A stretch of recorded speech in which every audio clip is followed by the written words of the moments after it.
About the risks for journalists in Syria. The Committee to Protect Journalists says at least 8 reporters have been killed in Syria in the past 4 months alone. Tonight I'm asking if it's become just too dangerous for foreign correspondents to go there. Just to remind you of my guest tonight, Catherine Norris-Trent is a reporter for France 24 who's been in Libya, Yemen, Ivory Coast and elsewhere. Luis Peral is from the European Institute for Security Studies in Paris. He's a specialist in humanitarian law. And in New York tonight, Robert Mahoney is the Deputy Director of the aforementioned Committee to Protect Journalists. Thanks very much indeed to you all once again for being with us. Catherine, I'll go back to you if I can. As I mentioned, you have reported from Libya. And you were to a certain extent dependent on the rebels, weren't you, to get you to safe places and to get you access to the story? Well, when you're behind rebel lines, as it were, yes, getting into the country, so you cross the border and it's a rebel-controlled checkpoint. So first of all, you, in some sense, need their agreement to come in and cover the story. And they control the territory. There are checkpoints everywhere. So in a sense, well, they don't watch your work closely as the Gaddafi regime had done. Certainly, you need their agreement for safe passage. Then getting round zones and things like that in terms of information on what's happening where.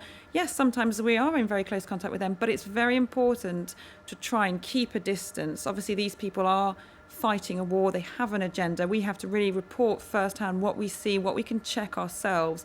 And I think, obviously, all the journalists out there are working in some extent with help, logistical help, perhaps from one side or the other, but really trying to put that professional distance there, trying to check facts, trying to report firsthand what you've seen, what you've counted, things you can independently verify for yourselves. Right. And that's why it's important to have professional journalists on the ground. Sorry to interrupt you, Catherine. We are getting some breaking news coming into us. Apparently, the Spanish journalist, one of the 3 I mentioned who was trapped in Homs, Javier Espinosa, has apparently made it to Lebanon via an evacuation. That is according to a correspondent for the Sunday Times who's working in Afghanistan. He's told the news agency Associated Press that Javier Espinosa, one of the 3 journalists who has been trapped in Homs, has been safely evacuated to Lebanon. We can't confirm that for you as yet.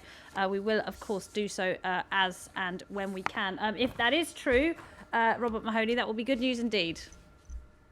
Yeah, it's very good news, and I heard the same reports before coming on air, and that's great. But we have to be very careful because we don't know the condition of or the whereabouts of the other journalists who are there. Now, the very nature of these evacuations is extremely dangerous, aren't they? I mean, last night, as many as 12, possibly more, activists lost their lives in evacuating the photographer Paul Conroy. So the activists themselves are putting their own lives at risk to help journalists, aren't they? Absolutely, and it just shows how important journalists are. Independent reporting is in this circumstance if Syrians are willing to put their own lives on the line to get journalists into the country, into Homs, to bear witness, and then to get them out. The forces of President Assad are there to prevent people coming in. So they have to come in clandestinely. They come in on smuggling routes. They can't travel openly. And that's one of the reasons why our colleague Edith Bouvier can't be easily evacuated, because she has a broken leg and can't walk or can't ride a motorcycle or something that may be able to facilitate her passage. It's an extremely dangerous situation, and it's great news that they're out, but that there are still some inside. Luis Peral, talking about these evacuations, of course, the International Red Cross began evacuating injured and wounded people from Homs last Friday. What happened with that? What is going on with that now? Well, the International Red Cross has a mandate precisely to mediate between the warring factions and try to evacuate those who are in need. Of course, in this sense, the Red Cross, the International Red Cross, is supporting the Red Crescent, the national organization, which is always in good terms with governments. And that's why there is suspicion of this Red Crescent not being necessarily the right organization to cover needs all through the country. Of course, the support of the ICRC gives that the necessary neutrality, but still the situation is very complex. For that, we need the UN in action. in order to complement the efforts of the Red Crescent and the International Red Cross. So activists were fearful that they would be taken by the International Red Crescent and handed over to... Not the International Red Crescent. The Red Crescent is the national society Right. of the Red There's Cross. the Syrian Red Yes. Crescent. Yes, the International Committee of Red Cross is absolutely neutral, but they are not so many, we could say. It's a small group supporting the work of the Red Crescent on the ground. Catherine, if I could go back to some of your experiences working in war zones, when have you felt most in danger? When have you felt most afraid? And what did you do about that? Well, there are various different situations which are very dangerous, but shelling on an area is clearly very frightening and very dangerous because you can't predict where a shell will land, and then the collateral damage from that as bits of shrapnel fly around can be as deadly. So obviously there are limited options, try and shelter, but if a shell lands on that building, then that's clearly can be fatal as well.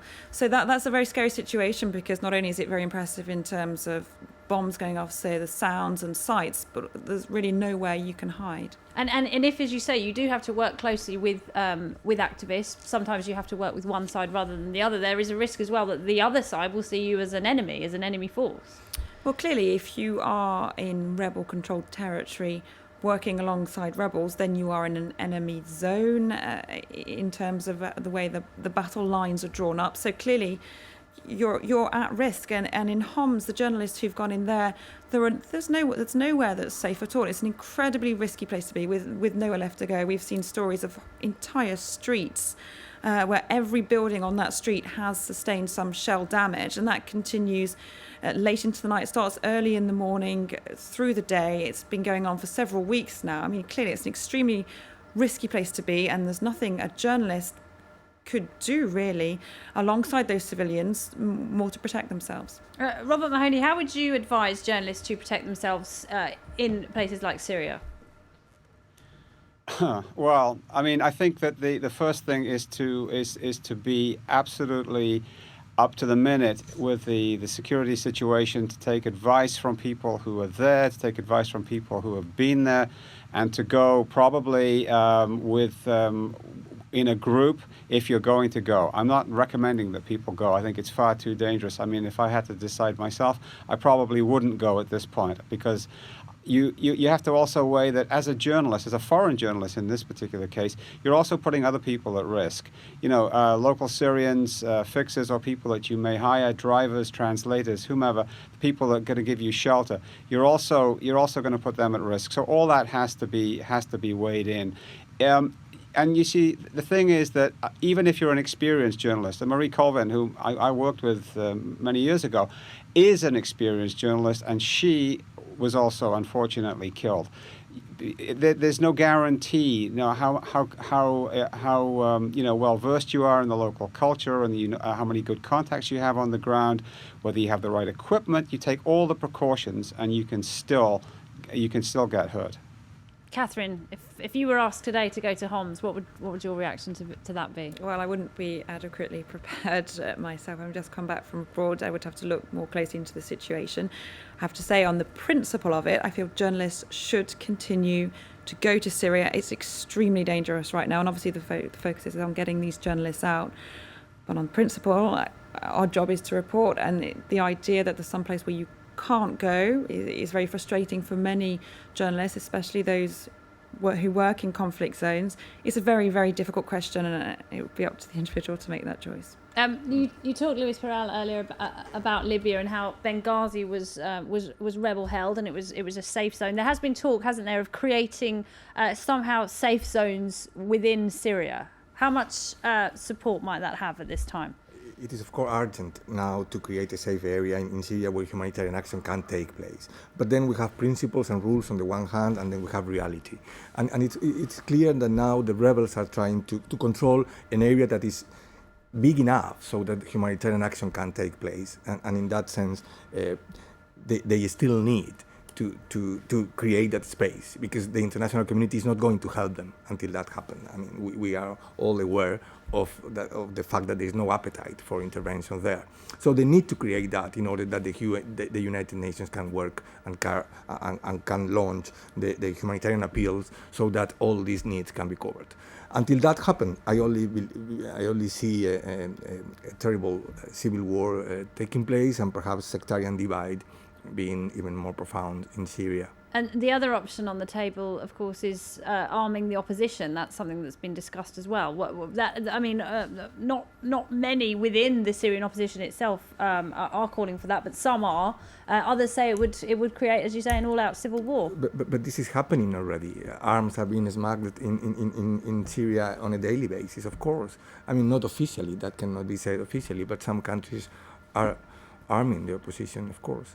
It is not allowed by international law according to the main principles, but that is happening, and that will happen. And there are many reports already near the Turkish border of Libyan fighters who fought in that conflict. They're heading over and lending their support, their fighting support, and perhaps training to people involved in the conflict in Syria. And clearly there's a lot of sympathy in some parts of the Arab world for what's happening in Syria.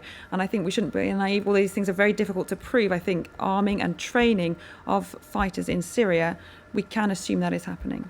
Robert Mahoney, the international negotiations continue as they have been doing for many months now, but the real priority, of course, isn't it, for everybody, is to stop the violence. What do your instincts tell you about the best way to do that moving forward?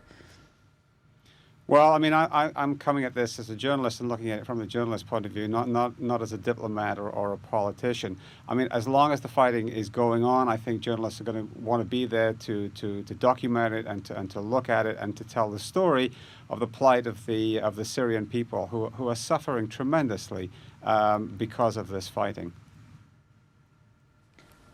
Just some news coming in. We've got more confirmation that Javier Espinosa has made it to Lebanon. His wife apparently now saying that as well. So it looks like one journalist has made it to Lebanon, two though, Edith Bouvier and her colleagues still stuck inside of Homs, that city which is coming under very heavy bombing. Luis Peral, we'll go back to the diplomacy, if you will. Do you foresee a situation where Bashar al-Assad might be able to step down, go into exile, possibly in Dubai, possibly in Tunisia, whoever will have him, and not have to pay for what's been happening over the past 11 months? The second part is more complex to foresee now, but regarding the first, I should say that it will take months, if not more than a year. I mean, the Syrian army is well equipped, and the situation, even if the rebels are being armed, the situation will be steady for a long time. That will entail a lot of suffering unless there is international action in a situation such as the one we are witnessing now.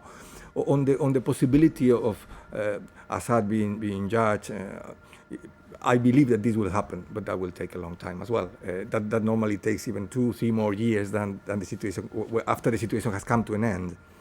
So I really believe that it's not time now to concentrate on crimes. It's time to concentrate on victims and try to do something on the humanitarian side in order to create this area in which the population can be protected. It would be a great injustice to many, wouldn't it, Robert Mahoney, if Bashar al-Assad was allowed to get away with it, particularly for some of these journalists who have given their lives to a conflict in a country that's not theirs?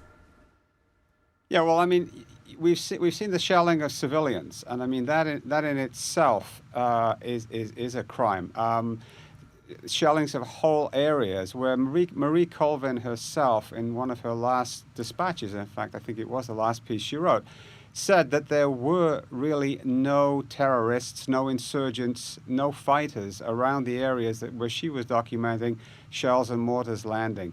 So this is a fight for survival for the government in Damascus and for Assad. His father did the same thing when he was threatened back in 1982 and mercilessly shelled the insurgents in Hama. I think that this is a life and death struggle. Catherine Norris-Trent, of course, when you were in Libya, it was a slightly different situation in that international forces were assisting the rebels with the bombardments you were talking about. In Syria, people are really feeling that they've been left alone, aren't they? A lot of people have been saying we feel abandoned by the international community. Yeah, that's the journalists are, in a way, a symbol of solidarity with them. Well, yes, and that's one thing we've seen coming across if we listen again to Marie Colvin's account of how she got into Homs on her final reporting trip. She said that the people there were so pleased to welcome her going into the city. They were so pleased to have international press, international reporters there, because they did feel absolutely abandoned. And they said to her, and they said to other journalists, and indeed citizens journalist videos, how can the world abandon us? That's a clear message that has been coming out on banners, people speaking, and in the interviews that international reporters have shown. I mean, that is a clear difference. Every conflict is different, as we've said, in Libya. But after Libya now, it's almost in that situation. It cannot be the same situation for Syria. And I've heard people in interviews inside Syria saying that they are almost paying the price for that NATO intervention in Libya, that it can't then happen another time.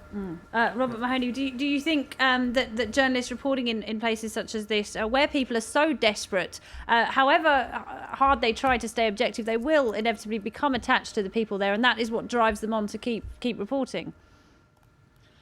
Yeah, you can become attached without losing your sense of journalistic fairness. And good journalists have a heart, but they also have a head, and they can tell the story in a way which is fair and accurately portraying what they see on the ground. But yeah, definitely, if you are living with people, if you're sheltering in a basement as bombs fall around you, obviously you're going to identify with those people because they're being victimized the same as you are. But as we've seen with the journalists in Syria and in other conflict zones, they can still tell a story which is truthful.